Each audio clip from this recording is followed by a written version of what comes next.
I enjoy that, I like keeping people on their toes, but it keeps me on my toes. It keeps me invested. In today's video, we're shedding light on how Chris Hemsworth went off on Marvel directors and actors for bashing superhero movies. Don't forget to subscribe to Stellar Fame and click on those notifications to stay updated. Chris Hemsworth, the charismatic Australian actor, is renowned for his portrayal of mighty superheroes. He first captured hearts as Thor, the Norse god of thunder, in the Marvel Cinematic Universe, wielding Mjolnir with a perfect blend of strength and charm. Hemsworth's Thor has become iconic, appearing in multiple blockbuster films, including the Avengers series. Beyond Marvel, he showcased his heroic versatility as the enigmatic huntsman in Snow White and the Huntsman series. With his impressive physique, engaging screen presence, and dynamic acting skills, Hemsworth continues to be a formidable force in the realm of superhero cinema. But over the past few years, the superhero genre has faced increasing scrutiny, with some high-profile figures in the film industry dismissing superhero films as superficial or formulaic. Chris Hemsworth, 40, recently responded to the criticism of Marvel movies by esteemed directors Martin Scorsese and Francis Ford Coppola. In an interview with The Times of London published on Sunday, Hemsworth confessed that their negative remarks about the franchise blockbusters, other superhero films, and comic book culture bothered him. It felt harsh, he admitted.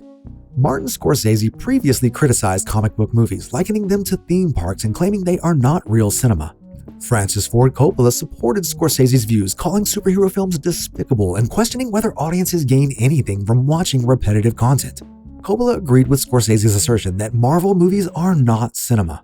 In response, Chris Hemsworth pointed out that even acclaimed directors like Scorsese and Coppola have had films that didn't succeed, stating, "We all have."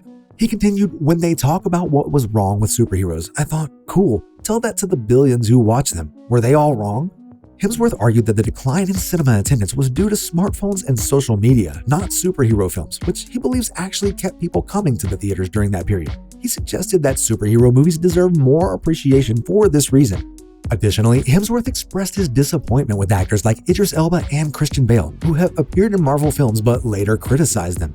"Nah, it's like, they're films that are successful, put me in one. Oh, mine didn't work? I'll bash them," Chris Hemsworth remarked, addressing actors who criticize Marvel movies after their own involvement in them. Recalling his early career on a soap opera, Hemsworth shared that he looks back on that time without guilt or shame. He expressed frustration with actors who don't share that perspective. "Look, I grew up on a soap opera, and it used to bother me when actors would later talk about the show with guilt or shame. Humility goes a long way," he said. Hemsworth recounted advice from an older actor on Home and Away.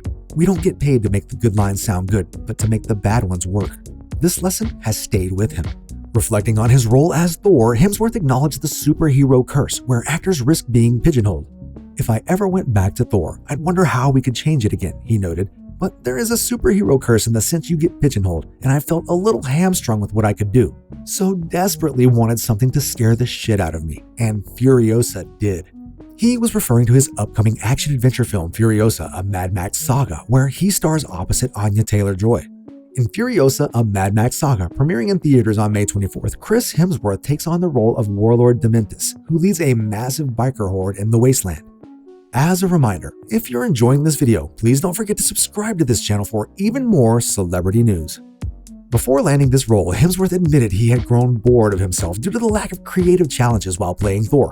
He was thrilled to portray Dementus, as the role left him feeling invigorated after feeling stuck for so long. Calling it his favorite role in over a decade, Hemsworth explained that he had felt stuck in what he had been doing and had run out of things to say creatively. He said that Furiosa had reinvigorated his dormant artistic energy, making him feel spent at the end of the day. He describes it as a departure from his previous work. He added that he had been bored of himself, not of the opportunities he had been given, but because everything had started to feel familiar. Hemsworth mentioned that he had done film after film that fell into a similar space and wasn't stretching himself. He felt that if one plays a character repeatedly, one owes it to the audience to bring something new and make it fresh for oneself too. He noted that he had achieved this with Thor Ragnarok, but for Love and Thunder, it had become a bit too jokey and too reliant on improv for him. Chris Hemsworth's response to the criticism of superhero films by Martin Scorsese and Francis Ford Coppola taps into a larger conversation brewing in the film industry. While Scorsese and Coppola have been vocal about their disdain for superhero movies, labeling them as lacking true cinematic depth, Hemsworth offers a different take. He sees these films not just as popcorn flicks, but as crucial contributors to keeping the cinematic experience alive in an era dominated by smartphones and social media distractions. Hemsworth's defense of superhero movies isn't just about box office numbers, but about the genuine joy they bring to audiences worldwide. His frustration also extends to fellow actors who've taken part in superhero franchises but then turn around and criticize them. For Hemsworth, there's a sense of professional pride in every role, no matter the genre or perceived depth. He reminisces about his beginnings on a soap opera without any sense of guilt or shame, suggesting that humility should be a guiding principle for those in the industry. Reflecting on his own career trajectory, Hemsworth opens up about the challenges of being associated with a single iconic character like Thor. He admits to feeling the weight of the superhero curse, where actors risk being pigeonholed into specific roles. But rather than being resigned to this fate, he's actively seeking out roles that push him creatively. His excitement for Furiosa, a Mad Max Saga, is palpable, indicating a genuine hunger for new challenges and opportunities to flex his acting muscles. Hemsworth's candid admission of feeling bored with himself and his desire for fresh artistic challenges is something many can relate to, regardless of their profession. His commitment to bringing something new to each role, even if it means risking typecasting, speaks volumes about his dedication to his craft and his respect for his audience. The debate surrounding superhero films isn't just about their entertainment value, but also about their impact on the broader cinematic landscape. While critics may decry them as shallow, defenders like Hemsworth argue that they serve a vital role in keeping theaters buzzing and audiences engaged. So, what's your take on it all? Do you agree with Hemsworth's defense of superhero films, or do you find yourself nodding along with the critiques from Scorsese and Coppola? How do you think these movies have shaped the film industry, and what do you think their future holds? Let's keep the conversation going. If you enjoyed this video, make sure to subscribe to this channel, like the video, and watch this one as well.